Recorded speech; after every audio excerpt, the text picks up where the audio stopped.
We're talking about Lucky the Leprechaun from Lucky Charms cereal. And before we begin, full disclosure, Lucky Charms is actually one of my favorite cereals, so if the NHA ever did capture this guy, there's a non-zero chance I'd be requesting a research sample from the Marshmallow Vault. But jokes aside, Lucky presents a very interesting anomaly. A small humanoid entity capable of reality-bending effects tied to enchanted objects known as Lucky Charms.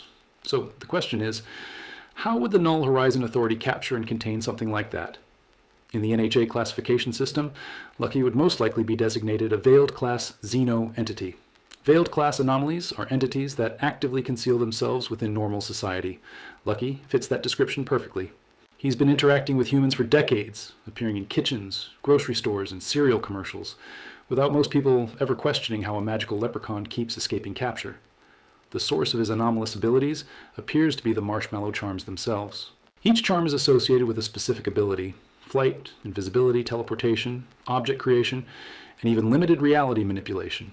So the real containment challenge isn't just Lucky, it's the charms. Directed capture attempts would almost certainly fail. Lucky has demonstrated the ability to teleport instantly when threatened, so the NHA wouldn't chase him. They would remove his escape routes. Phase 1 would involve deploying Horizon containment fields across the operational area. These fields suppress anomalous energy signatures and limit teleportation events within a controlled perimeter. Once the field is active, strike teams would deploy a charm isolation protocol. Specialized drones equipped with Xeno-Signature scanners would identify and retrieve the individual marshmallow charms before Lucky can activate them. Remove the charms, remove the power source. At that point, Leviathan 7 or an NHA strike team could move in with containment restraints designed for small but highly mobile entities. Lucky would be housed in a Tier 3 anomalous entity containment suite. The chamber would include several specific safeguards. First, null field emitters embedded in the walls to suppress charm-based reality manipulation. Second, a sealed environmental chamber to prevent the entity from accessing new charm objects or anomalous materials. Third, a psychological containment layer. Lucky's entire survival strategy is built around distraction, misdirection, and trickery.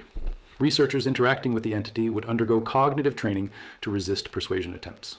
The marshmallow charms themselves would be far more dangerous than they appear.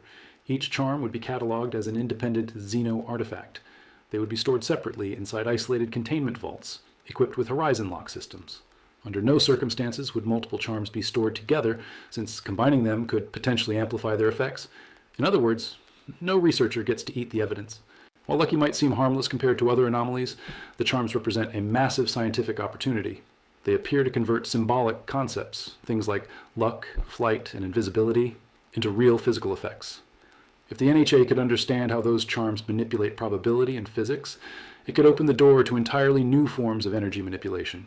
So while most people see Lucky the Leprechaun as a cartoon mascot protecting his cereal, the Null Horizon Authority would see something very different.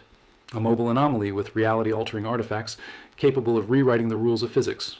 Which means, if Lucky ever crossed into the Zaneverse, his magically delicious charms would become evidence, and breakfast would officially become a containment breach waiting to happen.